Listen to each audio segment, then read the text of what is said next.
আচ্ছা, টাস্ক ওয়ানের এটা আমি নেক্সট দিন করাবো। আজকে আমরা একটু ল্যাঙ্গুয়েজ শিখবো, বাট জাস্ট চেহারাটা দেখানোর জন্য আমি ম্যাটেরিয়ালসটা দিয়েছি। যেমন প্রশ্ন আছে, দ্য গ্রাফ বিলো শোজ, ইচ্ছে করে একটু ছোট রেখেছি, বড় করে নেই, নাহলে পিকচারটা পুরোটা দেখা যায় না আর কি। তো এটা আজকে আমরা করবো না, জাস্ট একটু আমরা দেখে নেই যে কোন জিনিসের জন্য আমরা কি শিখতে যাচ্ছি। The graph below shows the consumption of three spreads from 1981 to 2007। তার মানে একটা গ্রাফ দেওয়া আছে, একটা টাইম ফ্রেম বা টাইম রেঞ্জ দেওয়া আছে। বলা হচ্ছে summarise the information below showing the main features and making comparisons when necessary. তাহলে যে যে কাজগুলো করতে বলা হয়েছে আন্ডারলাইন করে দিয়েছি আমি, সামারাইজ করতে বলা হয়েছে, এর মানে হচ্ছে সব লিখলে মার্ক কাটা। আপনাকে যদি বলা হয় যে আপনার দেশের বাড়ির, আপনার হোম টাউনের একটি উল্লেখযোগ্য জিনিস বলেন, আপনি যদি দুই তিনটা বলেন তাহলে ইউ লুজ মার্ক। মানে এটাকে বলে টু দি পয়েন্ট লেখা। তো যেহেতু সামারাইজ লেখা থাকে, এই জন্য টাস্ক ওয়ানের নিয়ম প্রথমেই শিখে রাখেন, কখনো সবগুলো ডাটা যদি আপনি লিখে ফেলে মনে করেন যে খুব ভালো কাজ করেছি, তাহলে আসলে খারাপ কাজ করেছেন। কারণ প্রশ্নটা হচ্ছে সামারাইজ। সামারাইজ মানে হচ্ছে মূল জিনিসগুলো, এবং বলেও দিয়েছে কিভাবে সামারাইজ করবেন। শোয়িং দ্য মেইন ফিচার্স, মূল বৈশিষ্ট্যগুলো, এবং making comparisons, language of comparison যেখানে প্রযোজ্য। তাহলে এরকম একটা ছবি আছে। আজকে আমরা এই ছবিটা করবো না, নেক্সট দিন আমরা এই ছবিটা করবো। বাট আমরা জাস্ট একটু দেখে নিচ্ছি যে টাস্ক ওয়ানটা কেমন। তো এরকম একটা লাইন গ্রাফ থাকতে পারে, একটা কলাম কলাম চার্ট যে লম্বা লম্বা থাকে না, লম্বা লম্বা কলাম চার্ট থাকতে পারে, একটা টেবিল থাকতে পারে। তো যা কথা, ডেটা রিলেটেড যে কোনো কিছু, প্লাস ডেটা ছাড়াও থাকতে পারে, যেমন কোনো কিছুর লাইফ সাইকেল থাকতে পারে, একটা ধরেন যে মানে ব্রেড কিভাবে তৈরি হয় তার একটা পিকচার থাকতে পারে, মানে প্রসেস ডেসক্রিপশন। তাহলে ডেটা এবং নন ডেটা দুই রকমের টাস্ক ওয়ান আছে। কোন রকমের আপনার পরীক্ষায় আসবে আমরা জানি না, এই জন্য আমরা সবই শিখবো। সো আমরা শুরুর দিকে ডেটা রিলেটেড গুলো শিখবো। যেমন এখানে ডেটা আছে, যে যেমন এখানে লেখা আছে গ্রামস, 0, 20, 40, 60, মানে এদিকে গ্রাম আর এদিকে হচ্ছে ইয়ার। তার মানে কোন ইয়ারে কত গ্রাম কনসাম্পশন হয়েছে। এখন দেখি তো চেহারাটা কেমন উত্তরের। এটা ছিল প্রশ্ন। The graph below shows the consumption of three spreads from 1981 to 2007. আমরা অলরেডি যারা টাস্ক 2 করেছি আমার সাথে, আমরা জানি যে টাস্ক 2 এর ইন্ট্রোডাক্টরি প্যারাতে কি থাকে। শুরুতেই আমরা কি করি, কোশ্চেনটাকে প্যারাফ্রেজ করি, অর্থাৎ আমরা নিজের ভাষায় কোশ্চেনটাকে রিঅ্যারেঞ্জ করে লিখি। তারপরে আমরা হয়তো ওই যে স্কোপ দেই, থিসিস স্টেটমেন্ট দেই। কিন্তু এখানে টাস্ক 1 এর জন্য শুধুমাত্র কোশ্চেনটাকে প্যারাফ্রেজ করতে হবে, আর কিচ্ছু না। এক্সট্রা বাকি কিছু লিখলে উল্টা আপনার এটা ইনকোহিয়ারেন্ট লেখা হবে, অর্থাৎ সিসি বা কোহিয়ারেন্স এন্ড কোহিশন যেটা আছে সেটাতে মার্ক কাটা যাবে অপ্রাসঙ্গিকতার জন্য। এই জন্য টাস্ক 2 তে দেখেন এটাকে নিজের ভাষায় লেখা হয়েছে, না সরি টাস্ক 1 এ এখানে ছিল দ্য গ্রাফ বিলো, আমি লিখেছি দ্য লাইন গ্রাফ। এখানে ছিল শোজ, আমি লিখেছি ইলাস্ট্রেটস, ডেমনস্ট্রেটস। এখানে ছিল the consumption of three spreads, আমি লিখেছি the consumption of three kinds of spreads named margarine. কোথেকে নিয়েছি? ছবি থেকে নিয়েছি। এই যে কালারে দেওয়া আছে margarine, low fat and reduce spreads, butter. তার মানে ইন্ট্রোডাক্টরি প্যারাতে কোনো ডেটা ফেটা কোনো কিছু লেখা যাবে না, শুধু আপনি ওই প্রশ্নের সাথে সম্পর্কযুক্ত যেমন তিনটা স্প্রেড কি নাম সেটা আনতে পারবেন, সেটা এনেছি। তবে মেজার্ড ইন গ্রামস, যে বাম পাশে গ্রাম লেখা ছিল, এখানে ছিল ফ্রম 1981 to 2007। আমি এটাকে চেঞ্জ করে এইভাবে লিখেছি, বিয়োগ দিয়েছি 2007 থেকে 1981, ওভার 26 ইয়ার্স, 26 বছর ধরে। ধরে হলে হয় ওভার অথবা থ্রু আউট। এখানে ছিল ফ্রমে লিখেছি, এখানে টু এর বদলে লিখেছি আনটিল। এগুলো আমি হাতে ধরে ধরে শেখাবো কিভাবে কোনটা চেঞ্জ করে প্যারাফ্রেজ করা যায়। জাস্ট এখন একটু চেহারাটা দেখার জন্য বলতেছি। তারপরের প্যারাতেও দেখেন কোনো ডেটা নাই, ওভারঅল। এটাকে বলে হচ্ছে গিয়ে জেনারেল ট্রেন্ড প্যারা। জেনারেল ট্রেন্ড মানে টোটাল ছবির জন্য প্রযোজ্য বৈশিষ্ট্য। তারপরে টোটাল ছবিটাকে মিনিমাম 2-3টা ভাগে ভাগ করে 2-3টা প্যারা লিখতে হয়। যেমন যে টু বিগিন উইথ দেখেন এক প্যারা, তারপরে in sharp contrast to this আরেক প্যারা, এবং লেখা শেষ। এর নিচের এটা অন্য জিনিস, আমরা যখন কালকে করব তখন আমি দেখাবো। কালকে বা পরশু আমি তো ক্লাসের কথা বলে দেবো, অর্থাৎ নেক্সট ক্লাসে এর নিচে কিভাবে রাফ করে আমি লেখাটাকে গুছিয়েছিলাম, এটা হচ্ছে সেই রাফটা আর কি। হ্যাঁ, আর তার মানে কি বুঝলাম এখানে শেষ। তো কনক্লুসিভ প্যারা কোথায়? Remember there is no conclusive extra conclusive para in task 1। Task 1 এ কোনো এক্সট্রা কনক্লুশন প্যারা নেই। এই প্যারাটা না দেওয়ার কারণে, এই যে আমি দেখাচ্ছি কোন প্যারাটা না দেওয়ার কারণে, এই ওভারঅল ট্রেন্ড প্যারাটা না দেওয়ার কারণে টাস্ক 1 এর মার্ক কমে যায়। এটা অনেকেই জানে না, ঠিক আছে? তো এটা তো আমি বলেছি হাতে ধরে ধরে শেখাবো আমি। তো মোটামুটি বুঝতে পেরেছি যে টাস্ক 1টা কিরকম, ঠিক আছে না? এটা 200 ওয়ার্ডের ভেতরে থাকলে ভালো হয়, কারণ সময় কোলানোর জন্য আর কি। বলা হয়ে থাকে যে অ্যাটলিস্ট 150 ওয়ার্ডস, তার মানে 150 ক্রস করতে হবে। মানে 200 ওয়ার্ডের ভেতরে থাকলে আপনি সময় কোলাতে পারবেন। তো এই হচ্ছে টাস্ক ওয়ানের চেহারাটা। এখন এই টাস্ক ওয়ান লিখতে গেলে এই যে দেখেন, was butter at just over 140 grams, which was far higher than its counterpart margarine at around 90 grams, and then decreased, এই যে কমা বাড়া, ঠিক আছে, সমান থাকা, মানে ভ্যালুগুলা, এগুলোর জন্য কিছু স্পেসিফিক ল্যাঙ্গুয়েজ আছে। যেমন একবার লিখেছি ডিক্রিজ, আরেকবার লিখেছি ডেক্লাইন্ড, আবার বেশি ডেক্লাইন বলে ডেক্লাইন ড্রামাটিক্যালি, আবার 50 গ্রামস সরাসরি বলা যায় না বলে অ্যারাউন্ড 50 গ্রামস লিখেছি, তারপরে স্টেট কনস্ট্যান্ট অ্যাট 100 গ্রামস। এই যে ল্যাঙ্গুয়েজগুলো, এই ল্যাঙ্গুয়েজগুলো আমাদের স্টকে থাকতে হবে, এই ল্যাঙ্গুয়েজগুলো শিখতে হবে। এখন অনেকে চিন্তা করতে পারে যে স্যার কি বলতেছে, কিছুই বুঝতেছি না। আপনাকে বোঝানোর জন্য এটা আমি পিকচার দেইনি, জাস্ট চেহারাটা দেখার জন্য।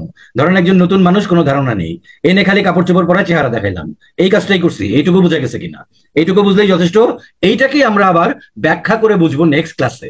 আমি শুধু আগে চেহারাটা দেখানোর জন্য, যে কি জিনিস, প্রশ্নটা কি জিনিস, উত্তরটার চেহারাটা কিরকম হয়, কাজটা কিরকম, যার জন্য আমরা আজকের একটা প্রিপারেটরি ক্লাস করবো এই ল্যাঙ্গুয়েজ গুলা শেখা। ঠিক আছে, হ্যাঁ, পাই চার্টও থাকতে পারে। তাহলে এখন আমি এটা ক্লোজ করে দিচ্ছি, আমি জাস্ট এটার পরিচিতির জন্য আমি এইটুকু নিয়েছিলাম। এখন চলে যাব আজকের ক্লাসের ম্যাটেরিয়ালসে। সবাই কাগজ কলম নিয়ে নেন, সবাই কাগজ কলম নিয়ে নেন। সবাই কাগজ কলম নিয়েছি, এইটা তুলে ফেলেন সবাই। Types of task one. আচ্ছা, তোলার আগে একটু কথা বলে নেই, আমি যখন তুলতে বলবো তখন তুলেন। টাস্ক ওয়ানে আপনি পরীক্ষায় বসলেন, মানে আপনি পরীক্ষায় বসলেন, টাস্ক ওয়ান দেখলেন, কোনটা আসবে আপনি জানেন না, এটা তো কোনো গ্যারান্টি নেই যে আপনার সময় কোনটা আসবে। এই জন্য যত ধরনের টাস্ক ওয়ান আজ পর্যন্ত এসেছে সব ধরনগুলো শিখে ফেলতে হবে। এখন আমরা জানি যে টাস্ক ওয়ানের মার্ক হচ্ছে অর্ধেক ব্যান্ড স্কোর, আর টাস্ক টু হচ্ছে ডাবল। তো তাই বলে অর্ধেক প্রিপারেশন নেওয়া যাবে না বা অর্ধেক গুরুত্ব দেওয়া যাবে না। আপনাকে ভালো করতে গেলে টাস্ক ওয়ান টাস্ক টু দুইটাই ভালো করতে হবে এবং এক্সটেন্সিভ প্রিপারেশন নিতে হবে। তো সেই কারণে সব ধরনের টাস্ক ওয়ানই আমরা শিখবো। আজকের ক্লাসটা আমরা শুধু ল্যাঙ্গুয়েজ শিখবো, তারপরে আমরা কি করবো, প্রতি ক্লাসে 2 রকমের করে শিখবো। তাহলে 3-4টা ক্লাসের ভেতরে টাস্ক ওয়ানটা মোটামুটি শেখা সম্ভব, আজকের ক্লাসটা বাদ দিয়ে। আচ্ছা, তো এটা আমরা তুলি লাইন গ্রাফ। এই যে আমি যেটা দেখালাম শুরুতে, ওই যে 3 kinds of spreads, মার্জারিন, ওটা ছিল লাইন গ্রাফ। এছাড়া হতে পারে বার গ্রাফ বা বার চার্ট। শুরুতে এখানে আমরা শিখে নেই, লাইন গ্রাফকে লাইন চার্ট বলা যায় না। Line graph is called line graph. It can be called line chart, but bar graph can be called bar chart as well. Bar graph or bar chart, both are correct. Pie graph or pie chart, both are correct. Pie কোনটা, যে গোল যেটা থাকে, গোল percentage দেখায়। আমরা সবগুলো ধরন দেখবো। Table থাকতে পারে, টেবিলের ভিতরে বিভিন্ন ডেটা থাকতে পারে, মানে ডেটা থাকবে, যেটা পার্সেন্টেজ হতে পারে, নাম্বারস হতে পারে, ফ্র্যাকশনস হতে পারে। আচ্ছা, 5 নাম্বারের বিষয়টা কি? 5 নাম্বার হচ্ছে মিক্সড ফ্রম 1 to 4। তার মানে ধরেন যে এরকম একটা লাইন গ্রাফ, একটা বার গ্রাফ দেওয়া আছে, মিক্সড। তাহলে এক প্যারায় লিখতে হবে লাইন গ্রাফটা, এক প্যারায় লিখতে হবে বার গ্রাফটা। বডি প্যারাগ্রাফকে তখন এই ভাগে ভাগ করবো। 4টা পাই চার্ট দেওয়া আছে, 4টা বা 3টা বা 2টা পাই গ্রাফ, একটা বার গ্রাফ, একটা টেবিল, একটা লাইন গ্রাফ, এরকম করে এই 2টা মিলে একটা টাস্ক ওয়ান। তাহলে 5 নাম্বার হলো মিক্সড ফ্রম 1 to 4। আচ্ছা, এখন 1 থেকে 5 লিখে আপনারা একটা কাজ করবেন, এই 1 থেকে 5-এ লম্বা করে একটা সেকেন্ড ব্র্যাকেট দিবেন। এই যে আমার কার্সরটা খেয়াল করেন, এইভাবে এরকম করে একটা সেকেন্ড ব্র্যাকেট দেন 1 থেকে 5 পর্যন্ত, যাতে করে পুরোটা কভার করে। 1 থেকে 5 একটা সেকেন্ড ব্র্যাকেট দেন, এইভাবে 1 থেকে 5 একটা সেকেন্ড ব্র্যাকেট, মানে উপর থেকে নিচে লম্বা করে একটা সেকেন্ড ব্র্যাকেট দেন, যাতে 1 থেকে 5 কভার করে। এই সেকেন্ড ব্র্যাকেটের পাশে লিখেন হচ্ছে ডেটা রিলেটেড, ডেটা, ডিএটি, আমরা যাকে অনেকে ডাটা বলে থাকি, মোবাইল ডাটা, তারপরে নাম্বার, যেগুলো ডাটা বলি, এটার উচ্চারণ হচ্ছে আসলে ডেটা।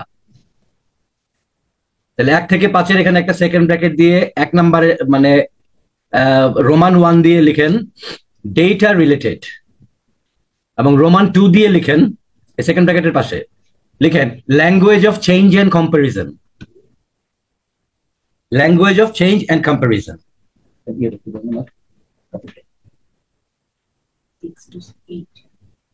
সবাই লিখেছেন? 1 থেকে 5-এর এখানে সেকেন্ড ব্র্যাকেট দিয়ে 2টা জিনিস লিখবেন।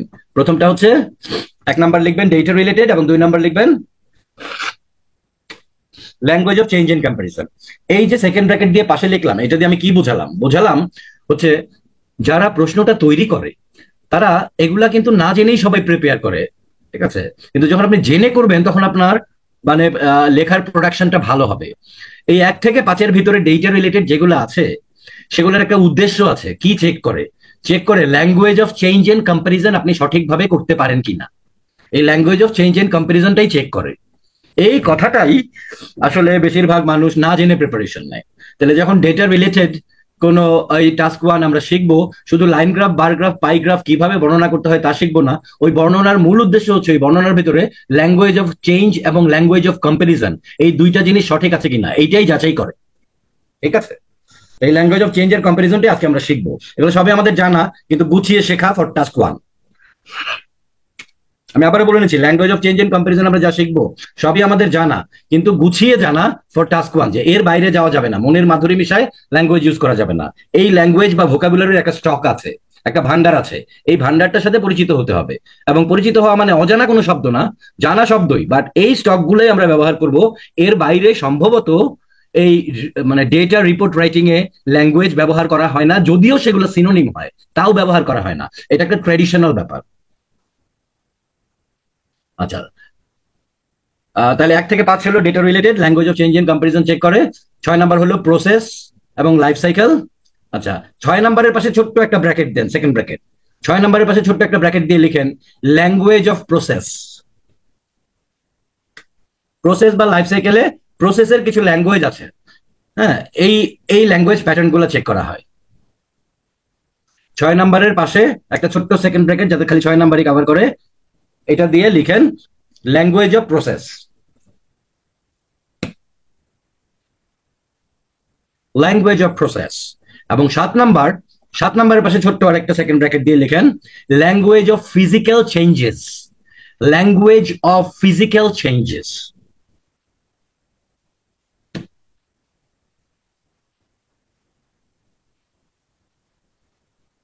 আর 8 নাম্বার আনইউজুয়াল, মানে আমরা যখন 1 থেকে 7 শিখে যাব তখন এছাড়া অন্য কিছু একটু এদিক ওদিক করে দিলে কিভাবে লিখতে হবে এটা আমরা নিজেরাই তখন বুঝে যাব। মানে সরাসরি এই 7টা না, কিন্তু একটু অন্যরকম। দেখা গেল যে একটা ঘোড়ার ছবি আসছে, 1.5 মিলিয়ন বছর আগে কেমন ছিল, 1 মিলিয়ন বছর আগে কেমন ছিল ঘোড়া, 5 মিলিয়ন বছর আগে কেমন, মানে 0.5 মিলিয়ন বছর আগে কেমন ছিল, 1000 বছর আগে কেমন ছিল, 100 বছর আগে কেমন ছিল, এবং আজকের মডার্ন ঘোড়ার চেহারা কেমন। তাহলে তখন বলবেন যে কই স্যার, এই 1 থেকে 7-এর ভিতরে তো এটা পড়ে না। আসলে এটা যে অনেকটা প্রসেসের মতোই, মানে কিভাবে একটা জিনিসের ইভলিউশন হয়, বিবর্তন হয়, তাহলে ওই প্রসেসের ল্যাঙ্গুয়েজের মতো হবে, মানে ওই একটার ভিতরে আরেকটা ঢুকানো থাকবে আর কি। তাহলে আর্টের আনইউজুয়াল বলতে এটা বুঝিয়েছি। যখন আপনি 1 থেকে 7 শিখে যাবেন তখন যে কোনো আনইউজুয়াল বা অন্যরকমটা লেখার সক্ষমতা আপনি এমনিই অর্জন করবেন। 1 থেকে 8 কি বোঝা গেছে, যে মানে কি কি বলেছি? তাহলে 1 থেকে 8-এর ভিতরে কয় রকমের? 1 থেকে 5 এক রকমের, ডেটা রিলেটেড এবং language of change and comparison. 6 হচ্ছে ল্যাঙ্গুয়েজ অফ প্রসেস, 7 হচ্ছে ল্যাঙ্গুয়েজ অফ ফিজিক্যাল চেঞ্জেস, এবং 8 হচ্ছে আনইউজুয়াল, যেটা আমরা অন্যগুলো শিখলে এটা শিখে যাব। আচ্ছা, what is language of physical changes? Physical change আর ওই যে 1 থেকে 5-এর যে লিখেছিলাম ল্যাঙ্গুয়েজ অফ চেঞ্জ, এই দুইটার ভিতরে পার্থক্য কি? ল্যাঙ্গুয়েজ অফ চেঞ্জ আর ল্যাঙ্গুয়েজ অফ ফিজিক্যাল চেঞ্জ পার্থক্যটা কি? ল্যাঙ্গুয়েজ অফ চেঞ্জ হচ্ছে ডেটা রিলেটেড, ডেটা 80 থেকে প্রোডাকশন বেড়ে হয়েছে 280, দিস ইজ এ চেঞ্জ। 280 থেকে কমে হয়েছে 100, so this is another change.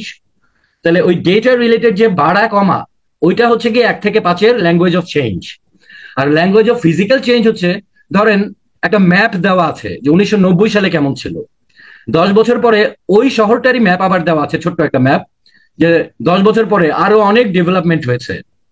আবার 2010-এ আরো 10 বছর পরে, তাহলে এই 20 বছর সময়ের ভিতরে ওই শহরটার কি পরিবর্তন হয়েছে 3টা ম্যাপ দিয়ে বোঝানো হয়েছে। তাহলে এই যে শহরের পরিবর্তন, যে পরিবর্তনগুলো আমরা দেখতে পারি, যেমন একটা সিটি সেন্টার হয়েছে, একটা শপিং মল হয়েছে, একটা কলেজ চেঞ্জ হয়ে ইউনিভার্সিটি হয়ে গেছে, তাহলে এগুলো দৃশ্যমান পরিবর্তন। এই পরিবর্তনের ল্যাঙ্গুয়েজ গুলাকে বলে ফিজিক্যাল চেঞ্জ। হ্যাঁ, যেমন যদি বলি যে আপনার কলেজটা ইউনিভার্সিটিতে রূপান্তরিত হয়েছে, তাহলে the old college was transformed into a new university। এই যে ট্রান্সফর্মড ইনটুটা এখানে লিখতে পারেন কিনা। এখন মজার ব্যাপার হচ্ছে যে ট্রান্সফর্মড ইনটু ল্যাঙ্গুয়েজ একটা কমন ল্যাঙ্গুয়েজ, আপনি জানেন, কিন্তু ওই ছবিটা দেখে আপনার এই ল্যাঙ্গুয়েজটা আসে কিনা, এটা যদি আপনার স্টকের ভিতরে না থাকে প্র্যাকটিস করে, তাহলে পরীক্ষার হলে আসবে না। আপনার মাথায় চিন্তা আসবে কি দেওয়া যায় এটা। এইটাকেই বলে হচ্ছে সঠিকভাবে প্র্যাকটিস। তাহলে আমরা কি শিখতে যাচ্ছি, কথা কি ক্লিয়ার হয়েছে কিনা একটু লিখেন, ইয়েস নো লিখেন। whether your conception so far is clear, এই পর্যন্ত যা বলেছি কনসেপশন ক্লিয়ার কিনা। তার মানে কি কনসেপশন ক্লিয়ার হলো? কনসেপশন ক্লিয়ার হলো টাস্ক 1 যেই ধরনেরই হোক না কেন, তার নির্দিষ্ট ধরনের জন্য নির্দিষ্ট কিছু ল্যাঙ্গুয়েজ যে ব্যবহার করা হয় সেটি আমাকে শিখতে হবে, সেটি জানা শব্দ হোক আর অজানা শব্দ হোক। রাইট, টাস্ক 1 রিলেটেড সাম ল্যাঙ্গুয়েজ। এবং আরো মজার ব্যাপার হচ্ছে এই ল্যাঙ্গুয়েজের অনেক কিছুই আপনার জানা, কিন্তু ওগুলো খুচরা হিসাবে জেনারেল শব্দ হিসাবে জানা। এইটার ভিতরে যে এই শব্দগুলো ব্যবহার করতে হবে, এই জিনিসগুলো আলাদা করে এখন বুঝতে হবে। ঠিক আছে, ফাইন। তাহলে আমরা 1 থেকে 5-এর ল্যাঙ্গুয়েজটা আগে শিখে ফেলি। 1 থেকে 5-এর জন্য এই যে চেঞ্জ এন্ড কম্পারিজন। এখন আপনাদেরকে যদি বলি যে চেঞ্জ মানে কি, বলবেন চেঞ্জ মানে পরিবর্তন। কম্পারিজন মানে কি, কম্পারিজন মানে তুলনা। তাহলে এই বাংলা দিয়ে আসলে কনসেপশন কখনো ক্লিয়ার হয় না। মানে translating from one language to another doesn't mean that you have understood the significance. অর্থাৎ আমরা কোনো কিছু তাৎপর্য বুঝতে পেরেছি, এটি ভাষান্তর করলেই তাৎপর্য বোঝা যায় না। যেমন এখন যে জিনিসটা আমি বোঝাবো, আপনি এখন ক্লিয়ারলি বুঝবেন আসলে চেঞ্জ এর কম্পারিজন কি জিনিস। ধরেন আপনাদের সবার হাতে একটা কলম আছে ক্যাপ সহ, সবার হাতে একটি কলম আছে ক্যাপ সহ। এখন কয়টা বাজে? এখন বাজে 10:31। বললাম ঠিক 10:32-এর সময় কলমের ক্যাপটা খুলে ফেলেন, তাহলে কলম তো সেই একই আছে, সেম থিং, কিন্তু সময় ভিন্ন। 10:31 আর 10:32। কি হয়েছে? চেঞ্জের রেজাল্ট 3টা। একটা হচ্ছে বেড়ে গেছে, একটা হচ্ছে কিছুই হয় নাই, মানে চেঞ্জ ইজ 0, একই আছে। যদি ক্যাপটা না খুলতে বলতাম তাহলে 1 মিনিট পরে একই কলম ক্যাপ সহ একই রকম আছে। যেহেতু ক্যাপটা সরিয়ে ফেলেছেন, অতএব কলমটা কমে গেছে, মাইনাস হয়ে গেছে। তার মানে চেঞ্জ মানে হচ্ছে সেম থিং ওভার টাইম, যেই স্টেট বা অবস্থা লাভ করে, সেম থিং সময় পরিবর্তন হলে যে অবস্থা লাভ করে তার নামই পরিবর্তন। ঠিক আছে, আপনার হাতে একটা রাবার আছে, এই রাবারটাকে কেটে ফেললেন, তাহলে যেহেতু কাটার আগে এবং কাটার পরে, তাহলে রাবার তো সেই ওইটাই, একই রাবার, মানে জিনিস একটা, মাল একটাই, বাট সময়ের পরিবর্তনে তার অবস্থা কমবে অথবা বাড়বে অথবা একই থাকবে। এখন আসি কম্পারিজন। কম্পারিজনের ক্ষেত্রে হবে, কম্পারিজনের ক্ষেত্রে হবে গাড়ির চাবিটা। কম্পারিজনের ক্ষেত্রে হবে হচ্ছে ঠিক উল্টা। জিনিস হবে দুইটা, বাট এক হাতে আপেল আর আরেক হাতে আলু থাকলে হবে না। এক হাতে থাকতে হবে চাইনিজ আপেল, আরেক হাতে থাকতে হবে বড় আপেল, মানে একই টাইপের দুইটা জিনিস থাকতে হবে। বাট চেঞ্জে যেমন জিনিস ছিল একটাই, সময় ছিল একাধিক, কম্পারিজনে হবে হচ্ছে গিয়ে সময় হচ্ছে এক, বাট জিনিস মিনিমাম একাধিক, বাট সেম টাইপ। কথা বোঝা গেছে কিনা? এইভাবে তো আমরা দেখি নাই কখনো, মানে এইভাবে তো অ্যানালাইসিস করে দেখি নাই। চেঞ্জের কম্পারিজন তাহলে উল্টা আসলে। ঠিক আছে, তাৎপর্যগত দিক থেকে চেঞ্জের কম্পারিজন উল্টা। আবার বলি, চেঞ্জে জিনিস এক, সময় একাধিক। কম্পারিজনে জিনিস মিনিমাম একাধিক, ব্র্যাকেটে বা মনে মনে একই টাইপের হতে হবে। ঠিক আছে, একটু ভিন্নতা থাকবে বাট একই টাইপের হতে হবে। আর সময় হলো এখানে একই সময়, নাহলে পাশাপাশি আপনি দুই হাতে দুইটা ধরে আছেন, এখন 10:31 হোক আর 32 হোক, প্রতি পয়েন্ট অফ টাইমে আপনি দুইটাকে একই সাথে দেখতেছেন এবং কম্পেয়ার করতেছেন। পরিষ্কার হয়েছে কিনা আইডিয়া? একটু ইয়েস নো লিখেন। ফাইন। আচ্ছা, যেহেতু আমরা চেঞ্জ কম্পারিজনের তাৎপর্যটা এইভাবে বুঝলাম, এখন কথা হচ্ছে এত ওস্তাদি করে শিখা লাভটা কি আমার? পরীক্ষায় কি লাভ হবে এটা কনসার্ন? বিরাট লাভ। একজন মানুষ আন্ধাভাবে লিখবে আর আপনি পুরোটাই বুঝে লিখবেন।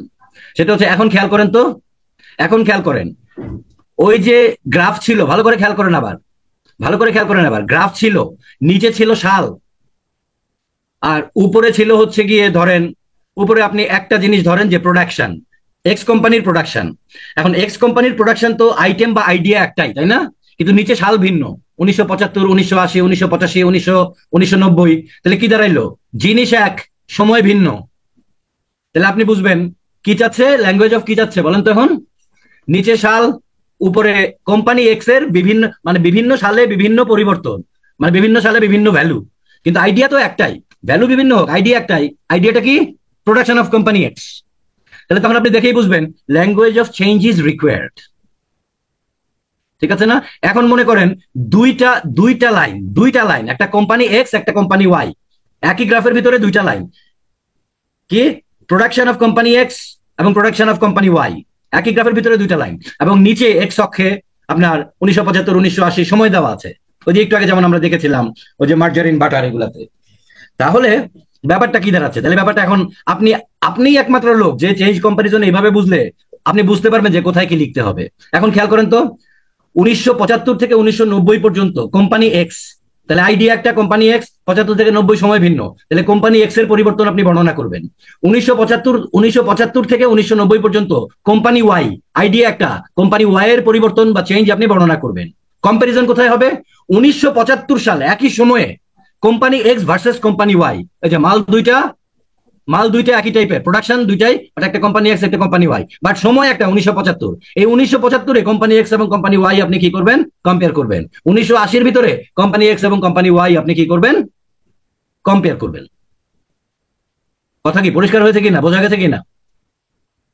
অর্থাৎ আপনি যদি চেঞ্জার যদি আপনি বোঝেন, কম্পারিজনের সঠিক মিনিং বাংলা ছাড়া, চেঞ্জ মানে পরিবর্তন, কম্পারিজন মানে তুলনা, এটা ছাড়া আমি যেভাবে বুঝেছি এটা যদি বোঝেন, ওই যে এক মাল দুই সময়, দুই মাল এক সময়, এটা যদি বোঝেন তাহলে আপনি গ্রাফের ভিতরে বুঝতে পারবেন যে কোন জায়গায় চেঞ্জ দরকার, কোন জায়গায় চেঞ্জের ল্যাঙ্গুয়েজ আসবে আর কোন জায়গায় কম্পারিজনের ল্যাঙ্গুয়েজ আসবে।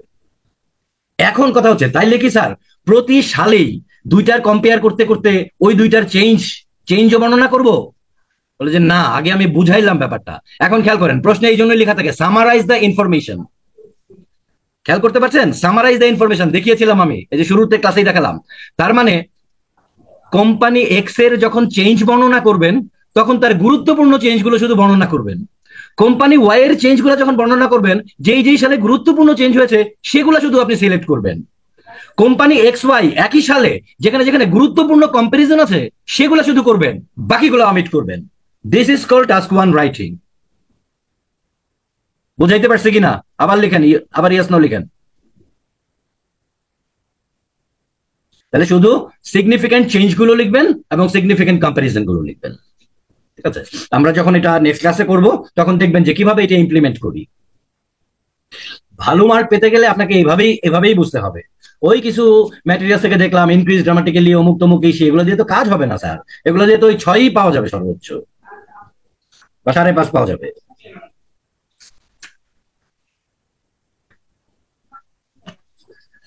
আমি যেভাবে বোঝানোর চেষ্টা করি এইটার লাইন অফ থটটা হচ্ছে কি, যারা কেমব্রিজে প্রশ্ন বানায় তারা কি চায় আপনার কাছে, কি ভেবে তারা প্রশ্নটা বানায়, সেইভাবে আমি পেনিট্রেট করে বোঝানোর চেষ্টা করি।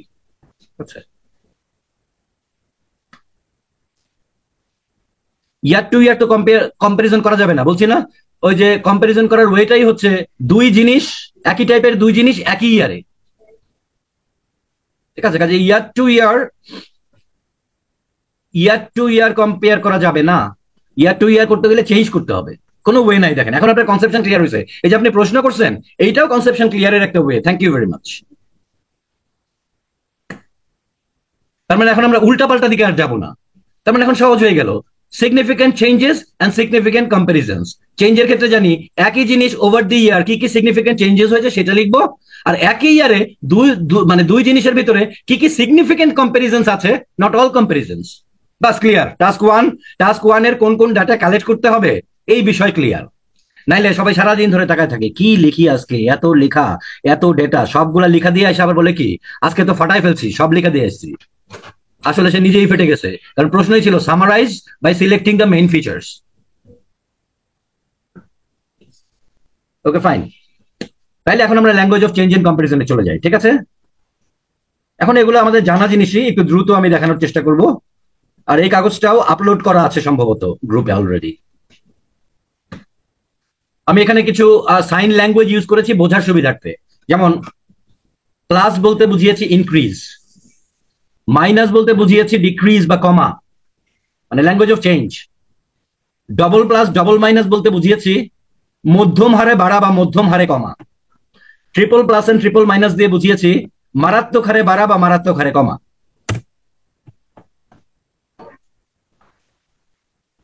এখন আসি, এই জিনিসগুলো জাস্ট অল্প একটু দেখানো যথেষ্ট, ম্যাটেরিয়ালস তো আপনাদের কাছে থাকবেই। বেড়ে যাওয়ার জন্য ডেটা দিয়ে রিপোর্ট রাইটিং বলে এটাকে, ডেটা থেকে রিপোর্ট রাইটিং। বেড়ে যাওয়ার জন্য এই 3টি ভার্ব ছাড়া অন্য কোনো ভার্ব ব্যবহার করবেন না। অনেকে এরকম বলে it went up, production went down. This is a very informal language for data report writing. Went up, went down লেখা যাবে না। আপনাকে মানে মানে পাস্ট কেন আমি বলছি, জেনারেলি যেহেতু সাল থাকে, সাল ছাড়া তো ভিন্ন সময় ছাড়া তো চেঞ্জ সম্ভব না, এটা তো বুঝতেই পারছেন। এখন যদি আমি চেঞ্জের সংখ্যাটা না বলতাম যে একই জিনিস ওভার টাইম, তার মানে সময়টা পরিবর্তন হবে, তাহলে সময়টা যদি পরিবর্তন হয়ে থাকে তাহলে এখন থেকে আগের জিনিসই তো দেওয়া হয়। এই জন্যই জেনারেলি এগুলো কি হয়, পাস্ট টেন্সে হয়, পাস্ট ইনডেফিনিটে হয়। তাহলে আপনাকে লিখতে হবে ইনক্রিজড, রোজ, ক্লাইম্ড। কমে যাওয়ার জন্য 5টি ভার্বকে ডেটা প্রেজেন্টেশনে ব্যবহার করা হয়, এগুলো সবই আমাদের জানা। কিন্তু নতুন কি জানলাম, জানলাম যে এর বাইরে যাওয়ার দরকার নাই। এর বাইরে কোনো সিনোনিম পাইলেও, কোনো কঠিন সিনোনিম পাইলেও আন্দাজে মান্দাজে রিস্ক নেব না, কারণ এই ল্যাঙ্গুয়েজগুলো হচ্ছে common language to describe data. Decrease, decline, reduce, fall and drop. In past tense, decreased, declined, reduced, fell and dropped. এখন আসি adverbs. Adverbs কেন? এই যে ডিক্রিজ, ইনক্রিজ, এগুলো তো ভার্বস। এখন এটা রেট অফ চেঞ্জ আছে না, আবার আরেকটু ভিতরে ঢুকছি। যেমন 80 থেকে বেড়ে হলো 100, এটা কি অল্প বাড়লো নাকি বেশি বাড়লো নাকি মধ্যম হারে বাড়লো? এখন অন্য ডেটার পরিবর্তনের হার না দেখলে বলা যাবে না, এটা কম্পারেটিভ ইস্যু, মানে মানে কম্পারেটিভ না, আপেক্ষিক ইস্যু। যেমন 80 থেকে 20 কম হবে যদি, মানে 80 থেকে 100কে আমরা কম বলবো যদি কিনা তারপরে আরেকটা চেঞ্জ থাকে 100 থেকে 150, তাহলে তখন এটা হবে মডারেট। যদি 150 থেকে 300 হয়ে যায় তখন এটা হবে মারাত্মক হারে বাড়া। কাজেই ওই মাত্রা দেখে বলতে হবে আমাকে যে কম হারে বাড়লো কমলো, নাকি মধ্যম হারে বাড়লো মধ্যম হারে কমলো, নাকি বেশি হারে বাড়লো বেশি হারে কমলো। তাহলে এখন আমরা 3 ধরনের হার আমরা নেব চেঞ্জের, একটা হচ্ছে কম হারে, একটা হচ্ছে মাঝারি হারে, আর একটা হচ্ছে মারাত্মক ভাবে বা মানে মানে উচ্চ রেটে। তাহলে এখন বেড়ে যাওয়া বা কমে যাওয়া দুইটার ক্ষেত্রেই অ্যাডভার্ব তো একই হবে। যেমন 80 থেকে 90 এর হার যা, 90 থেকে 80-র হারও তাই, একটা বাড়া আর একটা কমা, কিন্তু দুইটাই কি হবে, গ্র্যাজুয়ালি বাড়া বা গ্র্যাজুয়ালি কমা। তাহলে এই জন্য প্লাস মাইনাস দিয়েছি, অ্যাডভার্ব গুলা প্লাস মাইনাস, আর ভার্ব গুলা তো হচ্ছে প্লাসের জন্য প্লাস, মাইনাসের জন্য মাইনাস। তাহলে যদি এমন হয় যে 80 থেকে 90 হয়েছে তাহলে আমরা বলবো ইনক্রিজ গ্র্যাজুয়ালি। যদি এমন হয় যে 70 থেকে 60 হয়েছে তাহলে আমরা বলবো যে ডিক্রিজ গ্র্যাজুয়ালি। তাহলে এখন এগুলোর সাথে আমরা পারমুটেশন করে, পারমুটেশন মানে একটার সাথে আরেকটা মিলায় অনেকগুলো করতে পারবো। যেমন ধর decrease gradually, decrease slowly, decrease minimally, decline gradually, decline slowly, decline minimally, reduce gradually, reduce slowly, reduce minimally and so on. So এটাকে অনেকভাবে আপনি ব্যবহার করতে পারবেন এই স্টক গুলা থাকলে। কাজে এর বাইরে অকারণে না জেনে রিস্ক নেব না।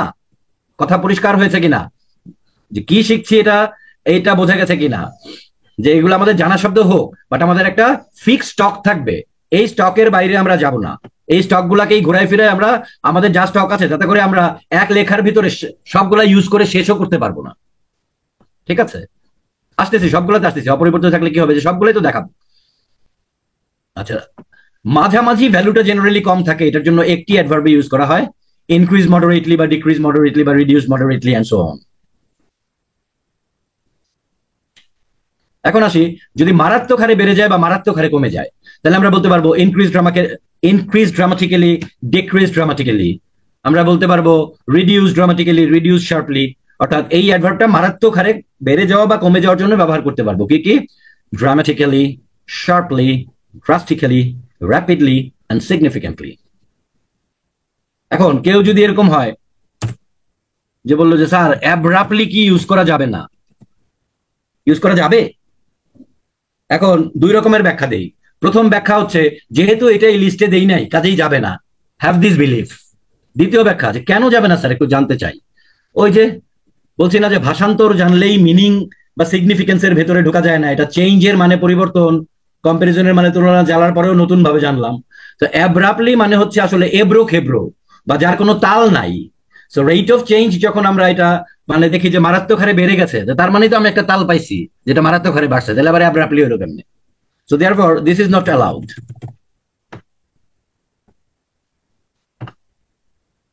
অ্যাব্রাপ্টলি মানে উল্টাপাল্টা। এই যে যেমন increase sharply, increase dramatically, increase rapidly, এইভাবে আমরা ইউজ করতে পারবো। Decrease sharply. আচ্ছা, এখন আরেকটা ল্যাঙ্গুয়েজ কিরকম, ভাষাবিদরা তো ভাষা নিয়ে কাজ করে থাকেন, তারা ভ্যারিয়েশন পছন্দ করেন। তো তারা তখন চিন্তা করলেন যে আচ্ছা এই যে মারাত্মক হারে বেড়ে যাওয়া, যে দেখেন মারাত্মক হারে বেড়ে যাওয়া, যে ট্রিপল প্লাস, ট্রিপল মাইনাস।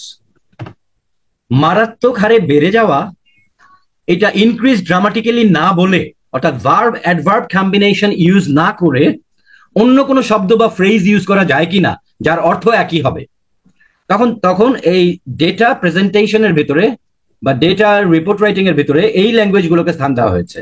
যেমন আপনার 100 থেকে বেড়ে হয়ে গেল 400, তো আমরা বলতে পারবো the production of company x increase dramatically from 100 to 400 the next year. এর পরিবর্তে বলতে পারবো the production of company x sold from 100 to 400 the next year. তাহলে ইনক্রিজ ড্রামাটিক্যালি, ইনক্রিজ শার্পলি যেই অপশনটা দিয়েছিলাম তার পরিবর্তে ইউজ করা যাবে soared, leapt, shot through the roof. ঠিক আছে, ওইটার পরিবর্তে ব্যবহার করা যাবে। তাহলে পরিবর্তে কেন দরকার আমার? একবার ইউজ করবো ইনক্রিজ ড্রামাটিক্যালি, আরেকবার ইউজ করবো shot through the roof, to bring variation in our language. অনেকে আবার এটা শেখার পরে অতি উৎসাহী হয়ে এর সাথে আবার ড্রামাটিক্যালি লাগা দেয়, সোর্ড ড্রামাটিক্যালি। রং এগেইন, সোর্ডের ভেতরেই ড্রামাটিক্যালি আছে, মানে সোর্ড সমান সমান increase dramatically, left সমান সমান increase sharply বা increase dramatically, shot through the roof সমান সমান ওই যে rose dramatically। একইভাবে মারাত্মক হারে কমে যাওয়া, তো আমরা তো বলতে পারি decrease dramatically, decrease sharply, অ্যাডভার্বটা একই থাকে, ভার্বটা চেঞ্জ হয়। তার পরিবর্তে বলতে পারি plummeted, মানে decrease dramatically এর পরিবর্তে। তার পরিবর্তে বলতে পারি plunged, তার পরিবর্তে বলতে পারি dipped, আর তার পরিবর্তে বলতে পারি nose dived।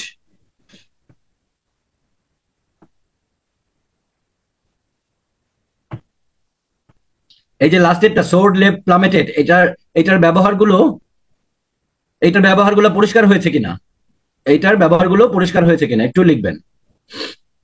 যে সোর্ড, প্লামেটেড, এই যে লাস্টের যেটা বললাম এটাকে বোঝা গেছে কিনা। ওকে, থ্যাংক ইউ। আসছি, সব একটা একটা করে আসছি, একটার ভিতরে তার একটা বলা যাবে না। আমি তো সিস্টেম্যাটিক্যালি দেখাচ্ছি, হ্যাঁ, একটার পর একটা সিস্টেম্যাটিক্যালি যেভাবে আসার কথা সেভাবে আসবে সবগুলো। এখন হলো পরিবর্তিত যদি না হয়, 5 বছর ধরে 120 ইউনিটেই আছে প্রোডাকশন, 75 থেকে 80, তাহলে remained unchanged, remain stable, levelled off, level off হলো ভার্বটা। আরেকটা হচ্ছে প্ল্যাটিউড। এই প্ল্যাটিউড একটা সুন্দর ভার্ব। এই প্ল্যাটিউটা হচ্ছে মালভূমি। আমরা ছোট থাকতে ভূগোলে পড়েছিলাম, জিওগ্রাফিতে। প্ল্যাটিউ হচ্ছে মালভূমি। ইফ ইউ ক্যান রিমেম্বার, এই নিচ থেকে এইভাবে গিয়ে উপরটা সমান ছিল, আবার নিচে নেমেছিল, মানে পাহাড়ের মাথার মতো চোখা মাথা না, উপরের মাথাটা ফ্ল্যাট। এই ফ্ল্যাট মানে রিমেইন আনচেঞ্জড। তাহলে প্ল্যাটিউ ওয়াজ এ নাউন। এই ডেটা রিপোর্টিং এর ক্ষেত্রে এই প্ল্যাটিউ শব্দটাকে ওই যে উপরের মালভূমির উপরের মাথাটা যেহেতু সমান, ভার্ব হিসাবে ব্যবহার করা হয়েছে। মানে এটা খুব সুন্দর একটা ব্যবহার। প্ল্যাটিউ এমনিতেই জিওগ্রাফিক্যাল টার্ম হিসাবে দিস ইজ এ নাউন, মালভূমি। বাট এই ডেটা প্রেজেন্টেশনে সমান থাকলে এই প্ল্যাটিউকে ভার্ব হিসাবে ইউজ করা হয়, এবং যদি অতীত কোনো ইয়ার্স থাকে তখন এটিকে ভার্ব করা হয় প্ল্যাটিউড।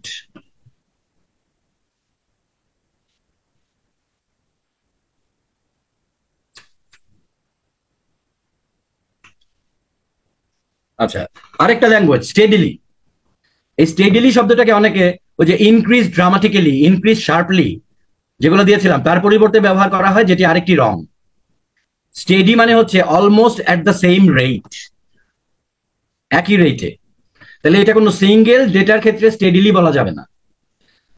টোটাল 75 থেকে 90 ধরেন যে 15 বছরে যদি এমন হয়, এই যে দেখেন আমার কার্সরটা দেখেন এইভাবে বেড়ে গেছে, তার মানে রেট অফ চেঞ্জ মানে সমান 70, 80, 90, 100, 105, 200, ঠিক আছে, না সরি 90, 105, 115, 110, মানে 10-15 গ্যাপে একই হারে বেড়েছে। তখন আমি বলতে পারবো over the 15 years period it increase steadily, মানে একই হারে সবগুলো ছিল সেই ক্ষেত্রে। কিন্তু একটা 90 থেকে হয়ে গেছে 490, আমি বললাম ইট ইনক্রিজ স্টিডিলি, রং, ইট ইনক্রিজ ড্রামাটিক্যালি। এবং স্টেডিলির পার্থক্য বোঝা গেছে কিনা? ড্রামাটিক্যালি এবং স্টেডিলির পার্থক্য বোঝা গেছে কিনা? Okay, fine.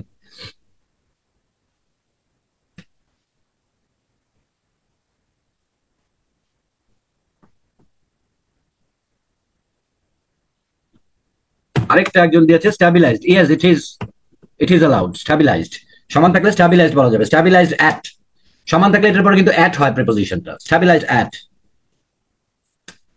The production stabilized at around 100 gram অথবা at around 100 units from 1985 to 1990 throughout 5 years. এখন আসি, এই জন্য বললাম যে সিস্টেমেটিক্যালি আসতেছি সবগুলো।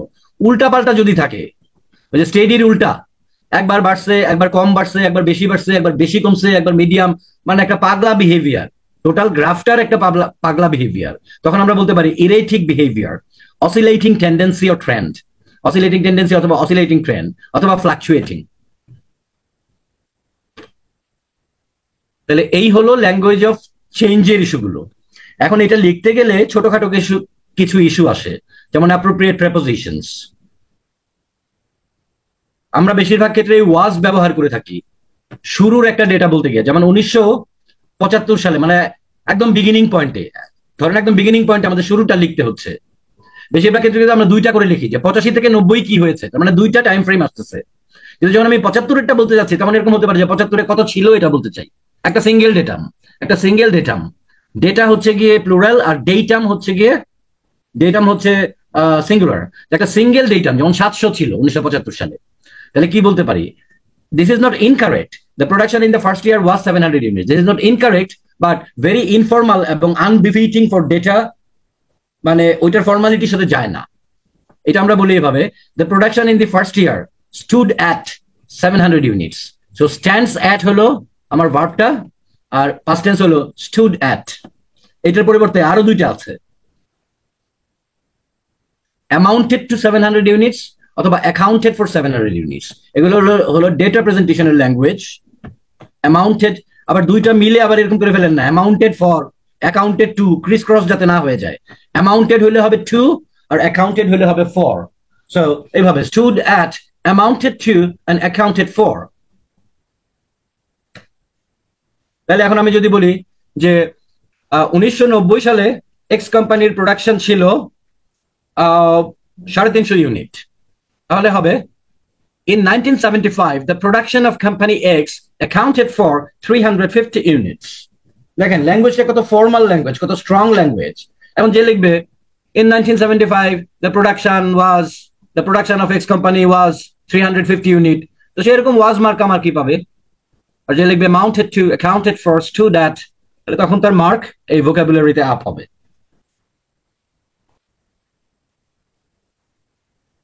তাহলে এখানে কিছু প্রেপোজিশন আছে, যেমন stood হলে at, amounted হলে to, accounted হলে for।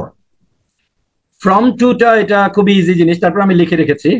যেমন লং সেন্টেন্সে হলে from to কোথায় যায়, যেমন এইখানে from আর to কিন্তু দূরে সরে গেছে। হ্যাঁ, এটা যারা একটু উইক আছে তাদের জন্য আমি দেখাচ্ছি, যারা বোঝেন তারা ধৈর্য হারা হওয়ার কারণ নেই, কারণ আমার সবার জন্যই বোঝাতে হয়। তাহলে from 700 units to 1200 units হওয়ার কথা, তার মানে তার ভিতরে ইয়ার ঢুকতে পারে। যেমন the production left মানে কি increase dramatically from 700 units, 700 থেকে 1200 হচ্ছে কি। আমি জাস্ট একটা ছোট একটা জিনিস দেখাচ্ছিলাম যে আমরা জেনারেলি তো এরকম বলে যাই যে from Dhaka to Chittagong, from 700 units to 1200 units। তো এখানে ল্যাঙ্গুয়েজটা একটু সরে যেতে পারে, যেমন the production left from 700 units to 1200 units, এইভাবেও বলা যাবে। বাট ভ্যারিয়েশনস আমরা এর মাঝখানে সালটা ঢুকাতে পারবো যেখান থেকে শুরু হলো, যেমন 700 units in 1990, এইটা আসলে মনে মনে হলো 700 ইউনিটস আর কি। এটাকে যদি ছোট করি তাহলে 700 ইউনিটস, আপনি এখানে 700 ইউনিটস ইন 1990 কে মনে মনে 700 ধরেন, তাহলেই তো 700 to 1200 হয়ে গেল। তাহলে যে ফ্রম এত, ইন এত, টু এত, ইন এত। So the production left from 700 units in 1990 to 1200 units in the next year. সোজা কথা, যেখান থেকে শুরু হলো, যেমন 700 থেকে শুরু হলো, তার আগে ফ্রম, এর মাঝখানে যাই ঢুকুক না কেন, এর মাঝখানে জেনারেলি ইয়ারটা ঢুকে মনে রাখবো আমরা। তাহলে যেখান থেকে শুরু হলো তার আগে ফ্রম, যেখানে শেষ হলো তার আগে টু, দ্যাটস ইট। এর মাঝখানে এই 700 ইউনিটস এর বছরটা আসবে তারপরে, আর 1200 ইউনিটস এর বছরটা আসবে তারপরে, যে ইন দ্য নেক্সট ইয়ার। এটা আমরা হয়তো বলতে পারি 1991, ইন দ্য নেক্সট ইয়ারের পরিবর্তে ইন 1991 দেন, তাহলে একই রকম দেখা যাবে, মানে বুঝতে সুবিধা হবে। তার পরিবর্তে ইন দ্য নেক্সট ইয়ার বলতে পারি আমরা। সো এটা একটা অবজারভেশনাল বিষয়, যে এর মাঝখানে এটা ঢুকতে পারে ফর ভ্যারিয়েশনস। সেখানে ফ্রম টু এর ইউজটা। বাইটা কখন হয়? ধরেন সবসময় যে আমরা খালি কত থেকে কত গেল তা না বলে কত পার্থক্য হলো, যেমন 700 থেকে 1200 হলো, তাহলে কত বাড়লো, আসলে 500 বাড়লো। তাহলে যোগ করলে বা বিয়োগ করলে যা হবে এটা তার আগে হবে বাই, যেমন রোজ বাই 500 ইউনিটস। যদি কমে তাহলে হচ্ছে গিয়ে ডিক্লাইন্ড অথবা ডিক্রিজ বাই 500 ইউনিটস। যদি আমরা বিয়োগটা করি 700 থেকে 1200 হলো, তাহলে বলবো ফ্রম 700 টু 1200। বাট যদি আমরা এক্সট্রা কিছু বলতে চাই, সবসময় যে বলবো তা না, শিখে রাখলাম, মাঝখানে একটা ভেরিয়েশনের জন্য হয়তো এইভাবে বলতে পারি, the production in 1990 accounted for 700 units. The next year it rose by 500 units, reaching at 1200 units. So এখানে শিখলাম বাই এর ব্যবহারটা, যত দ্বারা বাড়লো বা যত দ্বারা কমলো, দ্য ডিফারেন্স হলে ডিফারেন্সের আগে বাই হবে। এই জন্য আমরা সূক্ষ্মভাবে ল্যাঙ্গুয়েজ গুলো আগে ঠিক করে নিচ্ছি। উইথ দিয়ে কিভাবে হতে পারে, ধরুন একটা পাই গ্রাফ বা পাই চার্টে দেওয়া আছে যে 52% বয়েজ বাস্কেটবল খেলে। কি আছে পাই চার্টের ভিতরে একটা অংশ আছে 52% বাস্কেটবল খেলে। তো তাহলে আমরা এইভাবে বলতে পারবো boys played basketball the most, কারণ 50-এর উপরে যদি হয় তাহলে বাকি সবগুলো মিলে তো 48, কাজে এটাই তো most. Boys played basketball the most with more than half of them playing it, more than half of them, তার মানে 50-এর উপরে। আচ্ছা, এই যে ল্যাঙ্গুয়েজটা লিখছি more than half of them, it will bring you more marks, মানে মোর ব্যান্ড স্কোর। যে সরাসরি 52 লিখবে এটা তো সবাই দেখতে পাচ্ছে, বাট হোয়াটস ইউর আন্ডারস্ট্যান্ডিং? আপনি যখন 52 লিখবেন তখন আপনি লিখতে পারেন মেজরিটি অফ দেম অথবা মোর দেন হাফ অফ দেম।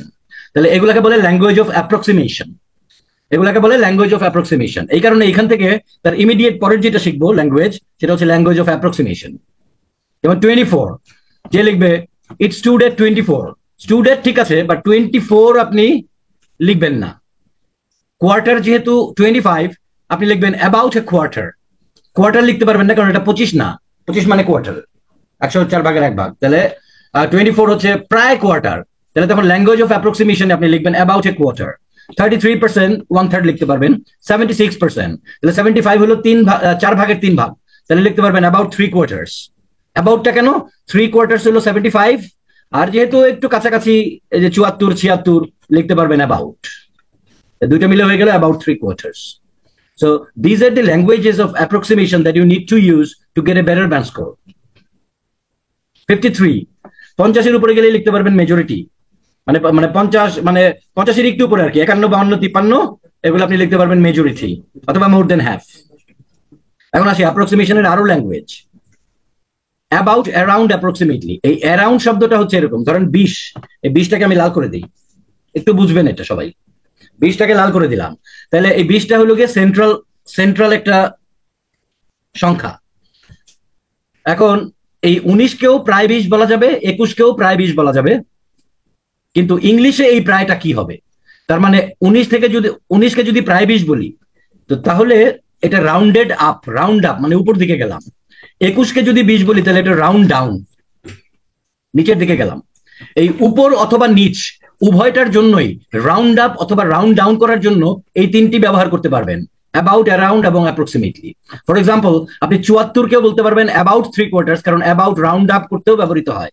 76 থেকে যদি 75 বলতে চাই তাহলে রাউন্ড ডাউন, তাহলে এখানেও অ্যাবাউট 3 কোয়ার্টার্স বলতে পারবেন। বাট দুইটা শব্দ অলমোস্ট এবং নিয়ারলি, এই দুইটা শুধু রাউন্ড আপের ক্ষেত্রে ব্যবহৃত হয়, নিয়ারলি এবং অলমোস্ট। 79কে বলতে পারবেন নিয়ারলি 80 বা অলমোস্ট 80। 81কে বলতে পারবেন না নিয়ারলি 80 অথবা অলমোস্ট 80, মানে উপরের কাছাকাছি পূর্ণ সংখ্যায় যাওয়ার জন্য আপনি নিয়ারলি অলমোস্ট ব্যবহার করতে পারবেন। হাউএভার এই 79কে আপনি অ্যাবাউট 80, অ্যারাউন্ড 80, অ্যাপ্রক্সিমেটলি 80ও বলতে পারবেন, কারণ অ্যাবাউট, অ্যারাউন্ড এবং অ্যাপ্রক্সিমেটলি উভয়টার জন্যই ব্যবহৃত হয়। বাট নিয়ারলি অলমোস্ট শুধুমাত্র নিচের থেকে উপরের কাছাকাছিটার জন্য ব্যবহৃত হয়। এই নিয়ারলি, অলমোস্ট, অ্যাবাউট, এটা ক্লিয়ার হয়েছে কিনা একটু লিখেন, একটু ইয়েস নো লিখেন। নিয়ারলি, অলমোস্ট, অ্যাবাউট, অ্যাপ্রক্সিমেটলি এই বিষয়টা ক্লিয়ার হয়েছে কিনা? নিয়ারলি, অলমোস্টকে শুধুমাত্র নিচ থেকে উপরে যাওয়ার জন্য ব্যবহার করতে পারবেন, আর অ্যাবাউট, অ্যাপ্রক্সিমেটলি এবং অ্যারাউন্ড এটাকে ব্যবহার করতে পারবেন। ও আরেকটা আছে, ওই যে দুইটার জন্য আরেকটা আছে, রাফলি, আরেকটা আছে, এটা লেখা হয়নি এখানে, রাফলি। এই যে এইখানে, এখানে অবলিক রাফলি, রাফলি মানে উপরে নিচে যে কোনো কিছু কাছাকাছি।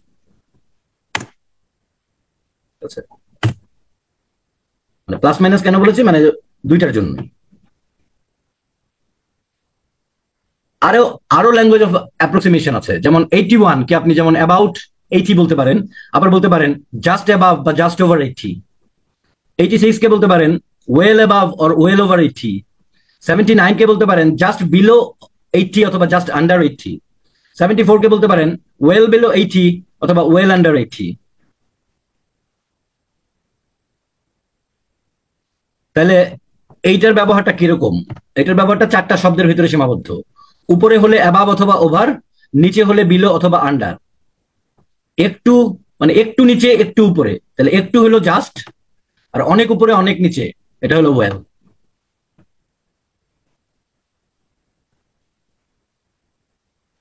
আশা করি ল্যাঙ্গুয়েজ অফ অ্যাপ্রক্সিমেশনটা বোঝা গেছে। এরপরে আমরা শিখবো ল্যাঙ্গুয়েজ অফ কম্পারিজন। সবাই এটা খুব ভালো করে দেখবেন। ওই যে আমি প্রায় বলি না যে 2 রকমের আছে, একটা হচ্ছে গাইতে গাইতে গায়েন, আর একটা হচ্ছে ক্লাসিক্যাল শিখে শিল্পী। তো আমরা সবাই যে ড্যান্স স্ট্রাকচারটা ইউজ করি, এটা গাইতে গাইতে গায়নের মতো, এটাকে আমরা ভিজুয়ালাইজ করতে পারি না কখনো। তো সেই ক্ষেত্রে হয় কি, ছোট ছোট বাক্যগুলো গাইতে গাইতে গায়নের মতো করে কম্পারেটিভ স্ট্রাকচারটা, ড্যান্স স্ট্রাকচারটা ঠিক হয়ে যায় আমাদের, নিজেরাও বুঝি না কিভাবে ঠিক হয়, জাস্ট প্র্যাকটিসের মাধ্যমে ঠিক হয়। লঙ্গার সেন্টেন্স এটা ভুল হয়ে যায়। তো আজকে আমরা এটাকে ভিজুয়ালাইজ করার চেষ্টা করবো যাতে করে এটা সেকেন্ড নেচার হয়ে যায়। একদম বিগিনিং থেকে শুরু করছি আমি ড্যান্স স্ট্রাকচার। ড্যান্স স্ট্রাকচারে আমাদের বিরাট প্রবলেম আছে। সবাই সবাই ভালো করে খেয়াল করবেন। আচ্ছা দেখেন, X is better than Y, এটা একটা সঠিক স্ট্রাকচার। কিন্তু ড্যান্স স্ট্রাকচারটা, এই ড্যান্স স্ট্রাকচারটা হচ্ছে স্কেল ফর্মুলা, মনে রাখবেন এটা। স্কেল ফর্মুলা বা দাড়িপাল্লা ফর্মুলা। স্কেল মানে দাড়িপাল্লা।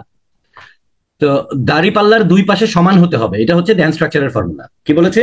দাড়িপাল্লার 2 পাশে সমান হতে হবে, মানে আপনার নাম্বার অফ এলিমেন্টস, তারপরে নাম্বার অফ এলিমেন্টস মানে দুই পাশে কয়টা আছে, তারপরে স্ট্রাকচার একই রকম হতে হবে, এই সব দিক থেকে সমান হতে হবে।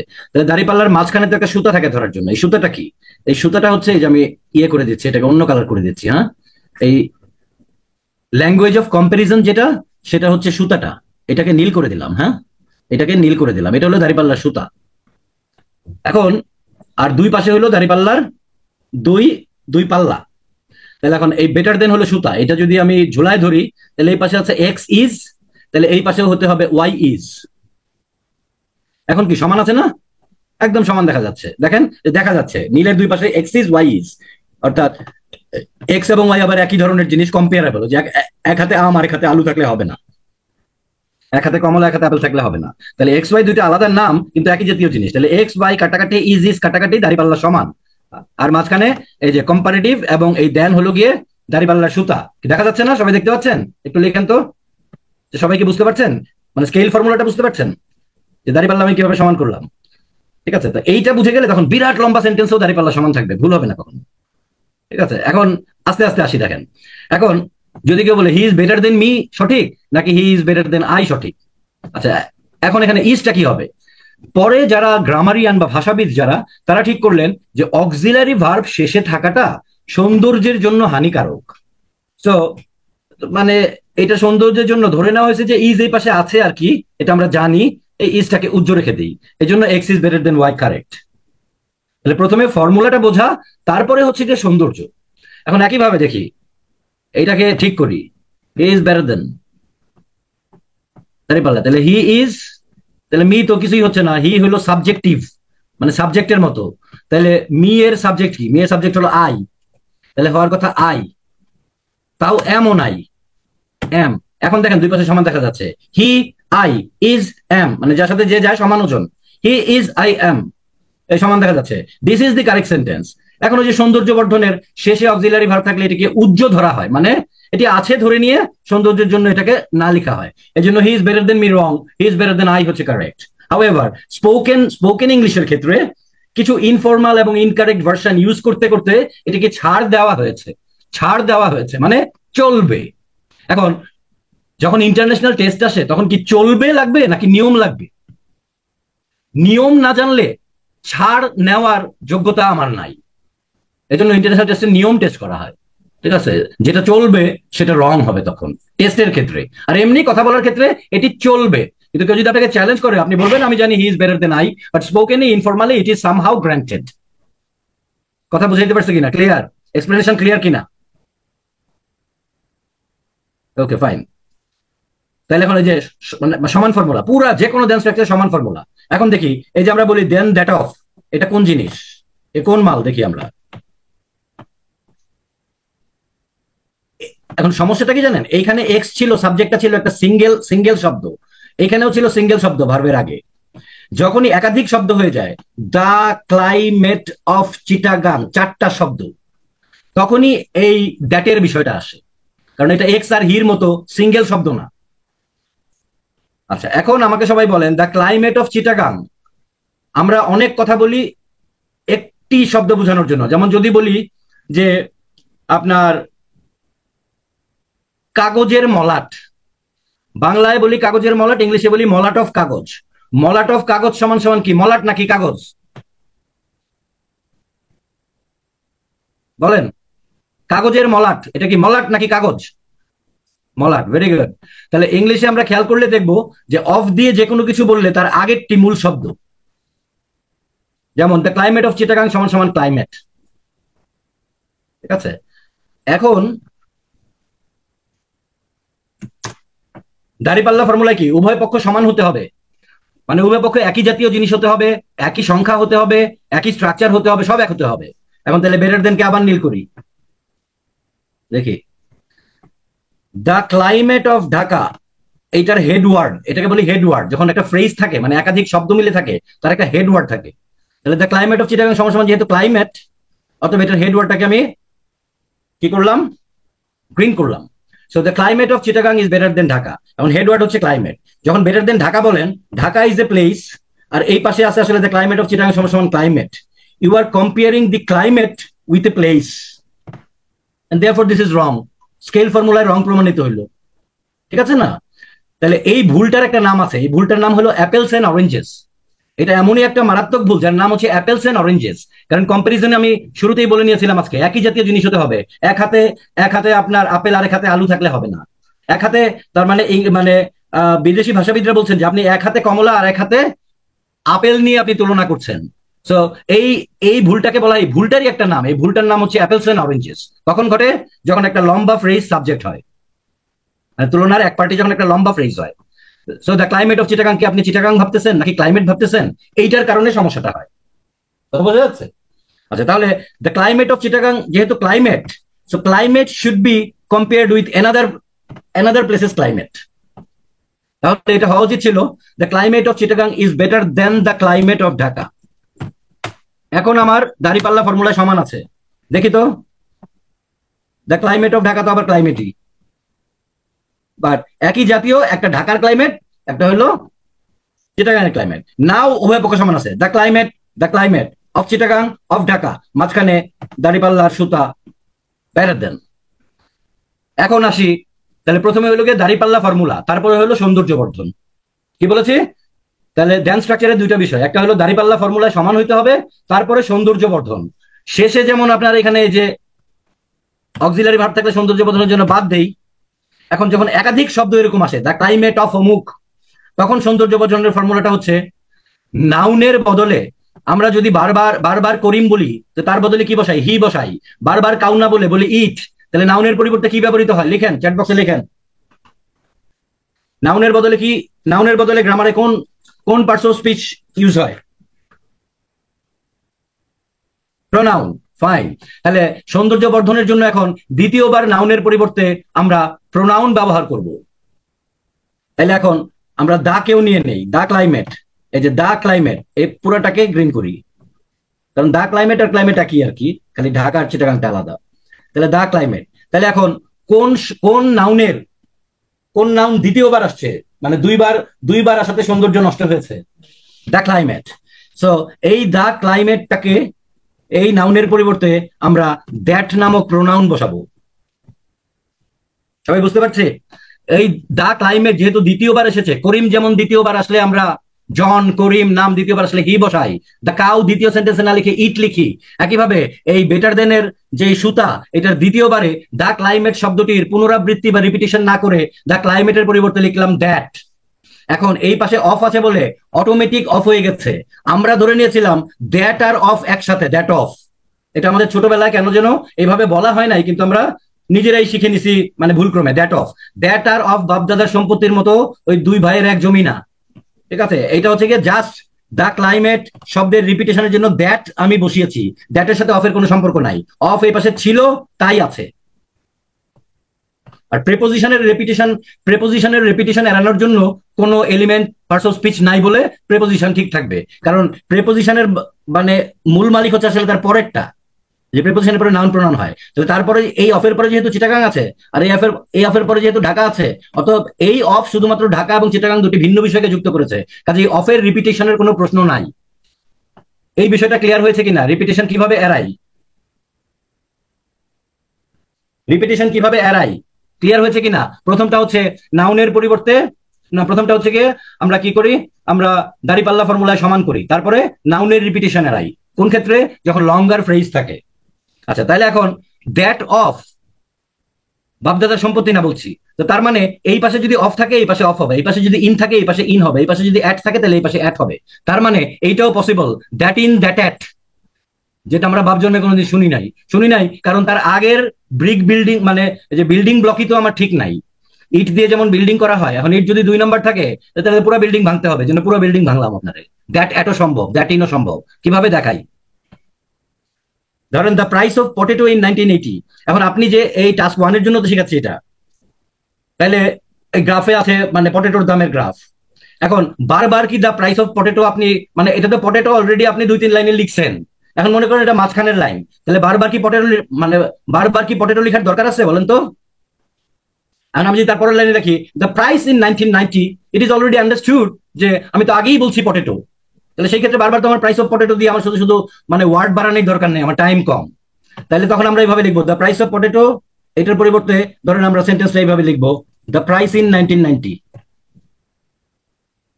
এখন ওই যে দ্যাট অফ বাপদাদা সম্পত্তি ধরে ফেলছে সবাই, এখন এটারে লিখে the price in 1990 was higher than that of 1991, কারণ সে জানে যেরকম একটা লম্বা হলেও ওই পাশে দ্যাট অফ হয়। মানে অ্যাবসার্ড, সম্পূর্ণ বাজে একটা বিষয় ঘটছে। দেখি আমরা সমান করি, হায়ার দেন, আগে দাঁড়িপাল্লা ফর্মুলা এস্টাবলিশ করি। তাহলে এখন দেখি দ্য প্রাইস ইন 1990, তাহলে অফ কোথা থেকে আসবে? এখানে তো অফই নাই, অফ আসার কোনো প্রশ্নই নাই, অ্যাবসার্ড। সমান করেন the price in 1990 was higher than the price in 1991। মানে এখানে দ্য প্রাইস যে পটেটোর, এটা অলরেডি আন্ডারস্টুড, কারণ এটা আমার লেখার ভেতরে বডি প্যারাগ্রাফের ভেতরে অলরেডি আমি পটেটো লিখছি। আচ্ছা, তাহলে এখন দেখি, তাহলে এখন তো সমান হয়েছে the price in 1990 was higher than the price in 1990, না সমান হয় নাই, ওয়াজ। এখন সমান হয়েছে, এখন দেখি the price in 1990 was, the price in 1991 ওয়াজ, সমান হয়েছে। আমরা অলরেডি জানি লাস্টে যদি অক্সিলারি ভার্ব থাকে, এখন সৌন্দর্য বর্ধন, আগে দাঁড়িপাল্লা ফর্মুলা পরে সৌন্দর্য বর্ধন, সৌন্দর্যের জন্য এটা বাদ, সো ইটস ওকে। এখন the price in 1990 was higher than the price in 1991। এখন দ্য প্রাইস ইন 1990 সমান সমান কি 1980? The price in 1980, the price in 1980 সমান সমান কি 1980 নাকি দ্য প্রাইস, বলেন? দ্য প্রাইস ইন 1980 সমান সমান কি প্রাইস? হ্যাঁ, দ্য প্রাইস, ফাইন। তাহলে দ্য প্রাইস 2 বার হয়েছে, নাউনের রিপিটেশন এড়ানোর জন্য দ্যাট প্রোনাউন কি দাঁড়াইছে দেখেন তো। এ যদি আমি এইভাবে না বুঝাইতাম, কারো সাধ্য না এটা বোঝার যে দ্যাট ইন কই থেকে আসলো, সব লাফায় উঠতো, স্যার ওই পাশে দ্যাট অফ হবে, কই থেকে হবে আমরা বুঝান তো, আমি তো অঙ্ক দেখাইলাম। So the price in 1980 was higher than that in 1991. এখানে দ্যাটের সাথে অফ, দ্যাটের সাথে ইন তা না, দ্যাটটা হচ্ছে দ্য প্রাইসের রিপিটেশন এড়ানোর জন্য। আশা করি ক্লিয়ার হয়েছে এটা। এখন আরেকটু জটিলতার দিকে আগাবো। যেমন প্রথমে ছিল সিঙ্গেল সাবজেক্ট এবং এই পাশে অক্সিলারি ভার্ব বিলুপ্ত করা, পরে আসছে ফ্রেজ সাবজেক্ট মানে কমপ্লেক্স সাবজেক্ট, এই জন্য আসছে দ্যাট, এবং আরো শিখছি দ্যাট অফ বাপদাদার সম্পত্তি না, দ্যাট অফ, দ্যাট ইন, দ্যাটের যে কোনো কিছু হতে পারে, এই পাশে যা প্রিপোজিশন থাকবে ওই পাশে তাই প্রিপোজিশন হবে। এবং ওই যে এই দ্যাট কিসের জন্য? নাউনের রিপিটেশন এড়ানোর জন্য। কিন্তু প্রত্যেক ক্ষেত্রে আমরা দেখেছি ভার্বটা ছিল টু বি ভার্ব, এটা কিন্তু অক্সিলারি না, এটা প্রিন্সিপাল ভার্বই। ভার্বটা ছিল টু বি ভার্ব, এই পাশের অক্সিলারি ভার্ব না, মানে যে অক্সিলারির মতো যেটা আর কি, আসলে অক্সিলারি ভার্ব না, টু বি ভার্ব এটা। তাহলে টু বি ভার্ব, তাহলে টু বি ভার্ব এই যে এইখানেও ইজ বেটার দেন, এটাও টু বি ভার্ব। এখন লাস্ট স্টেজে আমরা দেন স্ট্রাকচারের লাস্ট কঠিন স্টেজে মানে প্রবেশ করব, যেখানে অ্যাকশন ভার্ব থাকবে, যেমন রোজ, র্যান, ডিড। তাহলে এখন তিনটা জিনিসের সমন্বয় আসবে আমার। একটা হচ্ছে, দেখেন খেয়াল করেন সবাই, দ্য ক্লাইমেট অফ চিটাগাং এর মতো কমপ্লেক্স ফ্রেজ সাবজেক্ট থাকবে, ইজের বদলে থাকবে হচ্ছে গিয়ে অ্যাকশন ভার্ব, আর এইখানে রিপিটেশন এড়ানোর জন্য থাকবে দ্যাট। আবার এই পাশে দাঁড়িপাল্লা ফর্মুলা সমান করতে হবে, চারটা জিনিস। এটা না শিখাইলে কেউ এই বাক্য প্রডিউস করতে পারবে না। এখন যেই বাক্যটা আমি বলতে যাচ্ছি, ধরেন ব্যাপারটা হচ্ছে এরকম যে শহরে এবং গ্রামের ভিতরে স্যানিটেশন সিস্টেম কত দ্রুত ডেভেলপ করেছে তার একটা কম্পারেটিভ বাক্য। এখন গ্রাফ থেকে আমরা পাই যে শহরের চাইতে গ্রামে বেশি দ্রুত ডেভেলপ করেছে, তাহলে বেশি দ্রুত, এটা কি কম্পারেটিভ না? তাহলে the sanitary system, the sanitary system যে কমপ্লেক্স সাবজেক্ট মানে লম্বা subject, the sanitary system of rural area developed, যে action verb, not is was. ঠিক আছে, যে the climate of Chittagong is, ওরকম না, developed action verb. The sanitary system of rural area developed more quickly than urban area. কি কি ভুল আছে দেখি। The sanitary system of rural area সমান সমান হেডওয়ার্ড কি লিখেন, সমান সমান হেডওয়ার্ড কি লিখেন। The sanitary system of rural area সমান সমান হেডওয়ার্ড কি, হেডওয়ার্ড একটা হতে পারে একাধিক হতে পারে, দাটা সহ, দা মানে অফের আগেরটা, দা স্যানিটারি সিস্টেম, দা স্যানিটারি সিস্টেম, তাই তো? তাহলে এখন দা স্যানিটারি সিস্টেম যদি হেডওয়ার্ড হয়ে থাকে, তাহলে এই পাশে তো হেডওয়ার্ডই নাই, এই পাশে আছে একটা এরিয়া। দাঁড়িপাল্লা সমান করি আগে, the sanitary system, the sanitary system of urban area। আচ্ছা দেখি তো সমান হয়েছে কিনা। তাহলে এইখানে ইয়ে কোনটা, এখানে মানে দাঁড়িপাল্লার সুতা কোনটা, যে কম্পারেটিভটা, মোর কুইকলি দেন, মোর কুইকলি দেন। এখন দেখি দুই পাশে, the sanitary system, the sanitary system of rural area of urban area। আয় হায়, ডেভেলপ তো সমান হয় নাই। তাহলে অ্যাকশন ভার্ব থাকলে ওই পাশে অ্যাকশন ভার্বের রিপিটেশন ডেভেলপড, কিন্তু যেহেতু ডেভেলপ দুইবার হয়ে গেছে, এই জন্য অ্যাকশন ভার্বের রিপিটেশন এড়ানোর জন্য ডু ভার্বকে ব্যবহার করা হয়, ডু। ওই পাশে যেহেতু ডেভেলপ, এই পাশে হবে ডু বা ডাজ। ওই পাশে যেহেতু ডেভেলপড পাস্ট টেন্স, এই পাশে হবে ডিড। এখন আসি, দা স্যানিটারি সিস্টেম, এই নাউনটি রিপিট হয়েছে, দেয়ারফর দ্যাট, আর অফ এখানে আছে বলে এখানে অফ। এইটা না বুঝলে কোনোদিন এরকম একটা বাক্য আপনি প্রডিউস করতে পারবেন না। প্রডিউস করা তো দূরের কথা, এই পুরো বাক্যটা আপনি ফ্লুয়েন্টলি উচ্চারণও করতে পারবেন না, কারণ এটা অভ্যাসই নাই। The sanitary system of rural, the sanitary system of rural area developed more quickly than that of urban area did.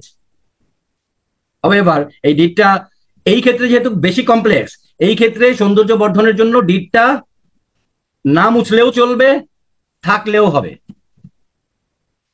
শুধুমাত্র এইটার ক্ষেত্রে, অ্যাকশন ভার্বের ক্ষেত্রে। তবে জেনারেলি এটা মুছেই দেয় আর কি। আচ্ছা, এই ক্ষেত্রে ডিড থাকলেও হবে। এটা বোঝা গেছে কিনা? এটা হলো সবগুলো মিলে।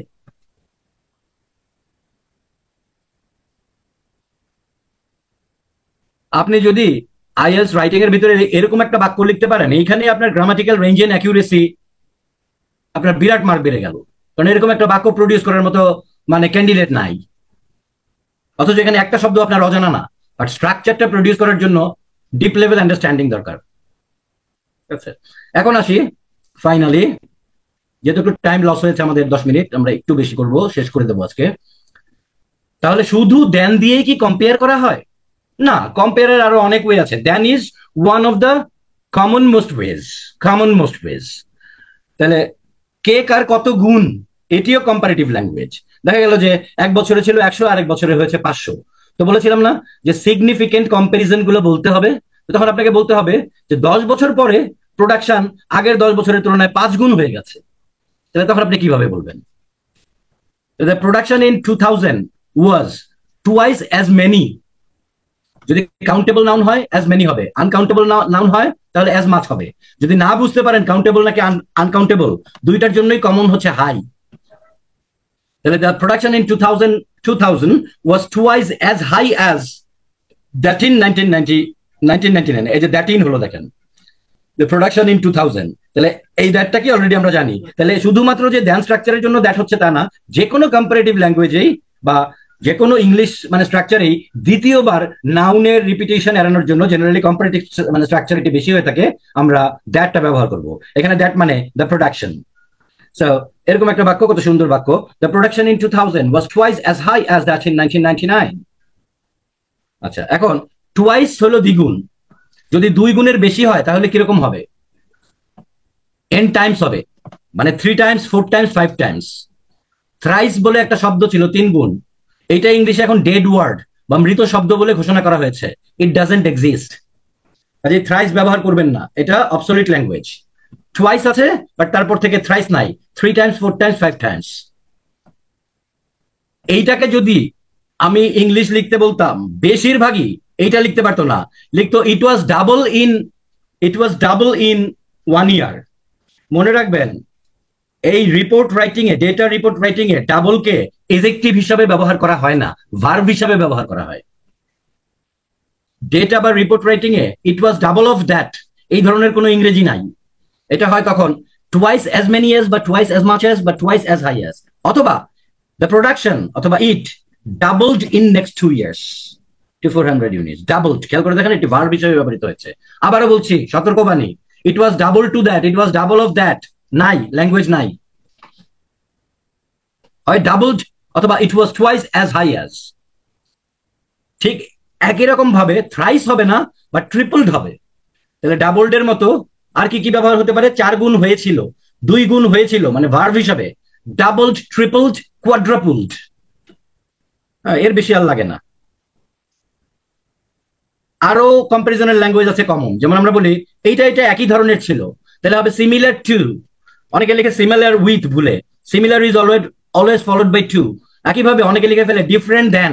দেন কখনো কম্পারেটিভ ছাড়া হয় না। ওই যে মোর কুইকলি, ওয়াইজার দেন, ওই যে আর অথবা মোর, ওই কম্পারেটিভ ছাড়া দেন হয় না। যদি ডিফারেন্ট হয়, it is always followed by from.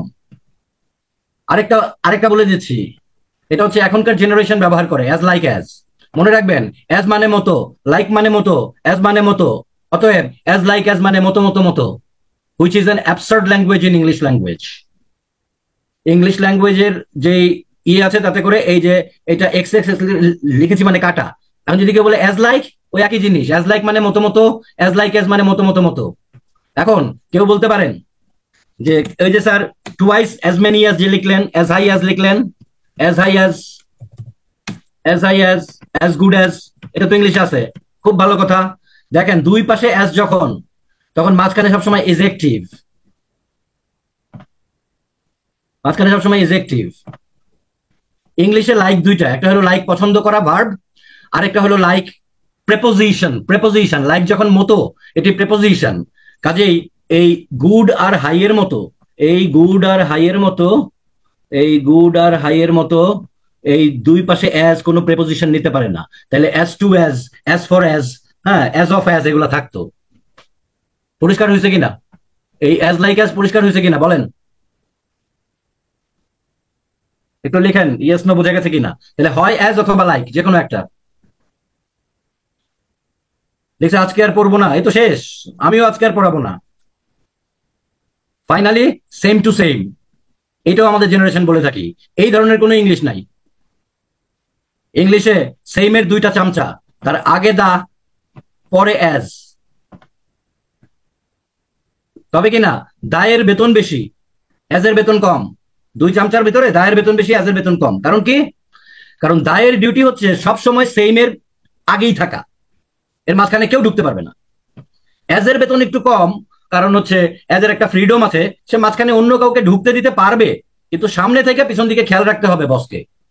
অন্য কেউ ঢুকতে পারবে, ওই যে যেমন ফ্রম টু এর মাঝখানে ইয়ার ঢুকছিল, ওরকম অন্য কিছু ঢুকতে পারবে, ঠিক আছে, আবার সে পাশেও থাকতে পারবে। এই জন্য তার বেতন একটু কম, তার একটু ফ্রিডম বেশি। বাট এর দুইটা চামচা সবসময় থাকবে, সেমের সাথে সবসময় দা থাকবে, এবং তারপরে এস থাকবে, এর মাঝখানে কেউ ঢুকতে পারবে, নাও ঢুকতে পারবে। এটা হলো মানে মানে সেম এর ব্যবহার।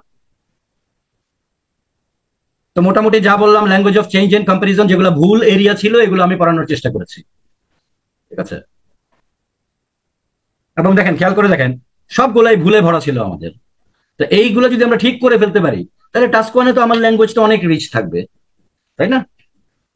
তো ঠিক আছে, আজকে থাক।